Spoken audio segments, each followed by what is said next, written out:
doctorate from Mansoura Urology and Nephrology Center in Egypt, and then he did his fellowship of pediatric urology at McGill University Hospital. And he's going to be talking about sperm preservation in childhood. Thanks, Mr. Chairman, dear colleagues and seniors. In the presentation of Dr. Ahmed Malki, he mentioned that we have to ask about the history of orchiopexy in adult patients presented with infertility. In this presentation, we will focus on how orchiopexy can affect fertility in the future. Undescended stays is the most common anomaly of male children. It is found in nearly 1/3 of the premature children and up to 8% of the full-term boys.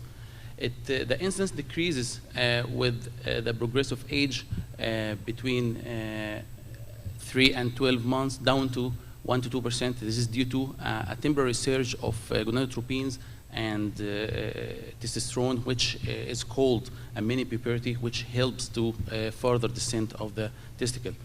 And after the age of 6 months, usually this spontaneous descent is very rare, and watchful waiting strategy is not justified. So what's undescended stays is a testis that is not normally located at the normal place at the bottom of the scrotum, and it can be located at any point during its journey to reach the scrotum. It could be abdominal, canalicular, or at the external inguinal pouch. We have other clinical variants like gliding testicle, which is a testicle found at the external inguinal pouch, and when we place it as a scrotum, it bounces back, and we deal with it like any undescended testicle. Another variant, which is a retractile testis, and it's defined by a testicle that we can bring down to the scrotum, and it stays during the whole exam in the scrotum, and we usually follow up these cases until the age of puberty. Another variant, which is called acquired undescended testicle or testicular ascent. It is a testicle which was known to be in the scrotum. We take it, from the history of the family. They give this history. We have been seeing this testicle for a while, and it disappeared now. And with the progressive age and elongation of the body, it starts to go upwards. This is due to failure of the spermatic cord to elongate, and also there is other causes like abnormal insertion of gubernaculum and previous surgery, like inguinal surgery, like hernia. The scars can pull the testicle upwards with the elongation of the body. Ectopic testicle can be found anywhere, like femoral, penopubic, crossed scrotal, and perineal. The etiology of undescended testicle is unknown, and there is a lot of postulations, either anatomic factors, which entitles any abnormality during any abnormality in the anatomy and the pathway, or hormonal, which affects any hormones that is responsible for the descent of the testicle, or genetic, which can affect both hormonal and anatomical. And sometimes it is just a combination of multiple factors. So why we are interested about the problem of undescended testicle regarding infertility? We have two main issues: the high temperature and the spermatogenesis. We need to maintain the testicular temperature 2 to 7 degrees centigrade below the body temperature. This is essential for spermatogenesis. The scrotum works as a perfect cooler. It has a perfect cooling mechanism because of the thin skin. It has a lot of sweat glands, and it is usually hairless with extensive corrugation, and the dartus muscle usually reacts to the temperature by relaxation or contraction according to the increase in temperature, and the pampiniform plexus also helps to get rid of the excess heat. Any abnormality of this will lead to a thermal injury. Normally, spermatogenesis starts by the neonatal gonocytes will be transformed in the early months of age during the period of mini puberty, which means the temporary surge of gonadotropins into adult dark spermatogonia. And then it will go into a period of inactivity until the age of 5 to 6 years old. By that time, primary spermatocytes appears, and by the age of 10 to 11 years old, spermatids can be seen, and then when the child reaches full puberty, sperms are detected. The remaining gonocytes will go into apoptosis, this to clarify or to clear the testicle from any undifferentiated germ cells.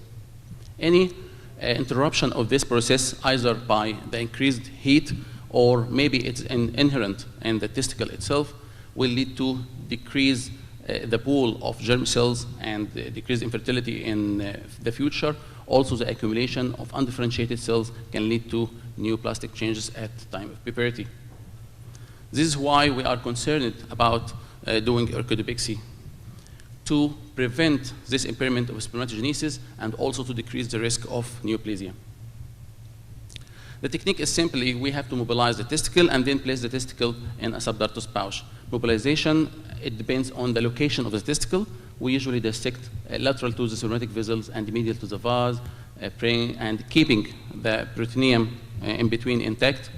And then if we can mobilize the testicle to the scrotum without sacrificing the spermatic vessels, to be fine. But in most of the high cases, we have to divide the spermatic vessels.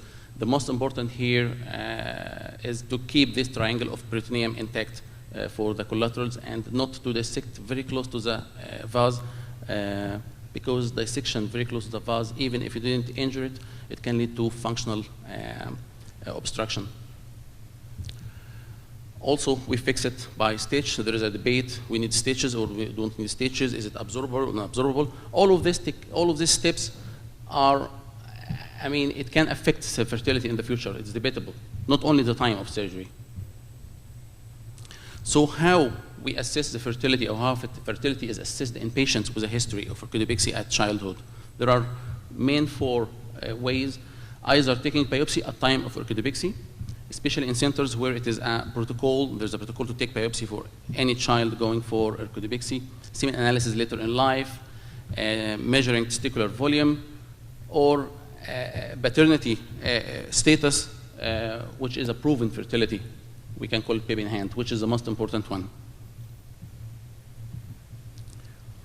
Reports from biopsy taken from the testicle at time of orchiopexy showed that germ cell count correlates with the long-term fertility outcome, and it also inversely correlates with the age at time of orchiopexy. The lower the age, the better the outcome. Other authors, they used the number of adult spermatogonia as a better predictor for future fertility, highlighting the importance of the early transformation of gonocytes into adult dark gonocytes. Regarding semen analysis, in 1983, there was an interesting study carried out by Albert and Klein. They have this adult patient presented for vasectomy. They operated on the patient with a history of orchiopexy on one side, and they did vasectomy on the other contralateral normal side. This will allow them to functionally assess the function of the pixed testicle during childhood.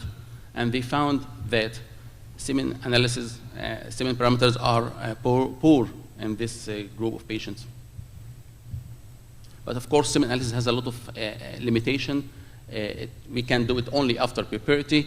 There is extensive overlap between the results in men with or without proven paternity, and also it's not highly reproducible in the same patient, and vary markedly between labs, and also there is a global decrease in sperm count in recent decades, which further complicates this issue.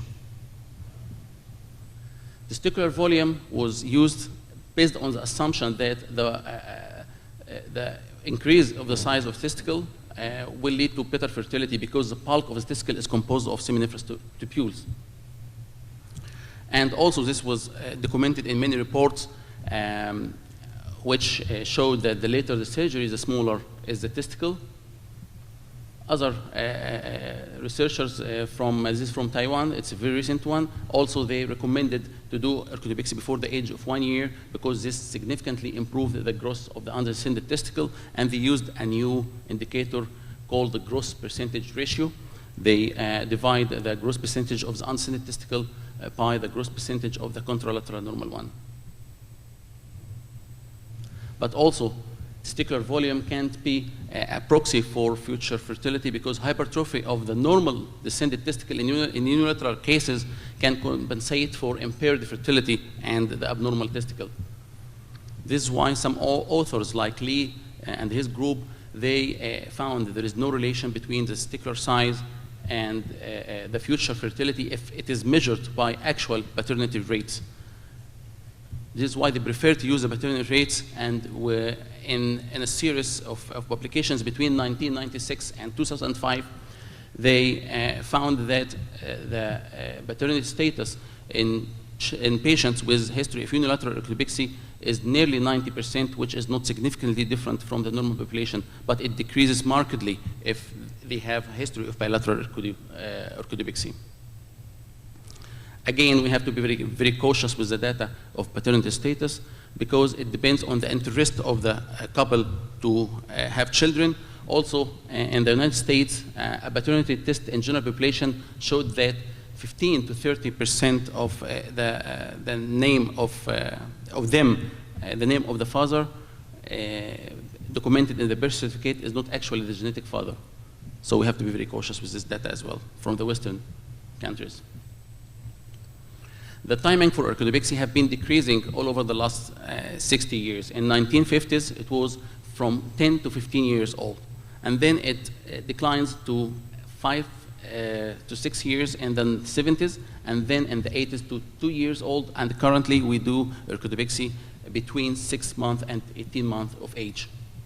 This because of the early reports in early 70s documenting that there is a difference in biopsies taken from children with history of orchiopexy if the surgery was done before and after the age of 2 years. This was a German report from a group of pathologists.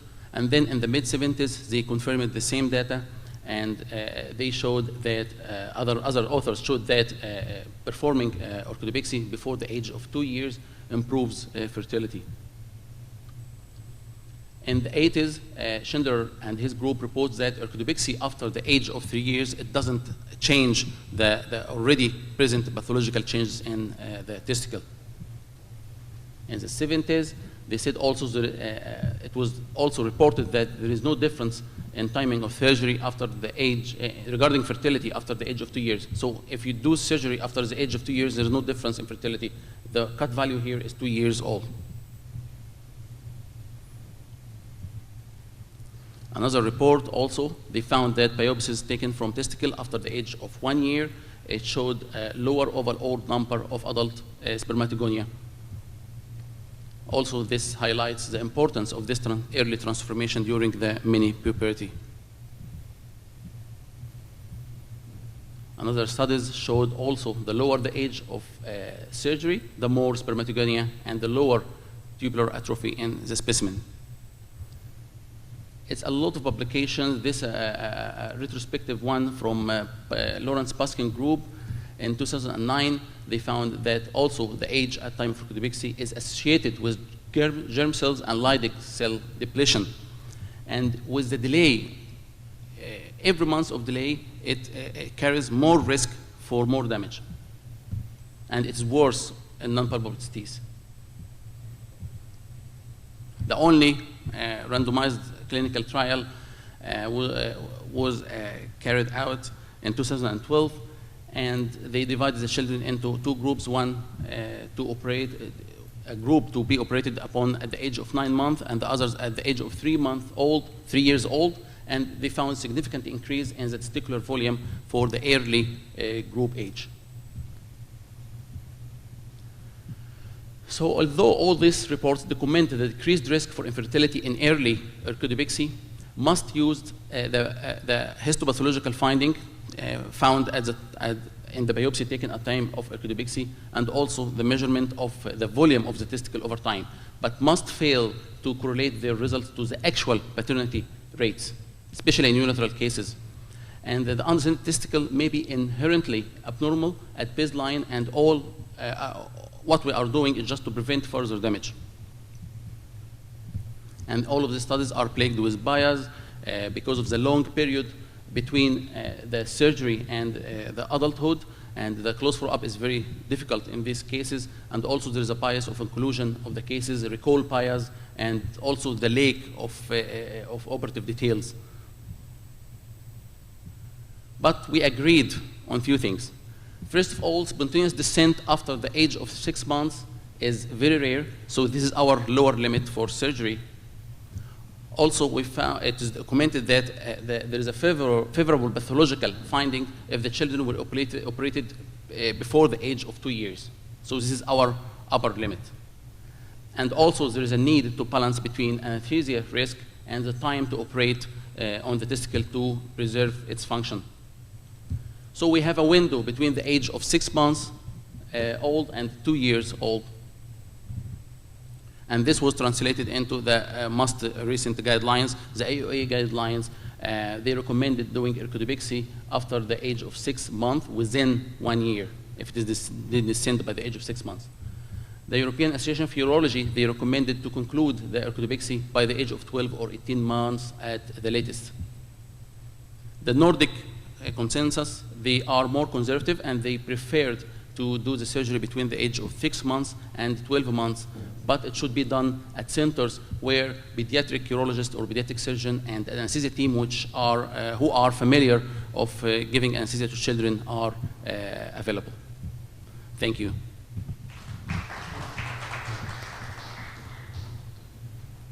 Thank you very much, Dr. Waleed, for the nice presentation.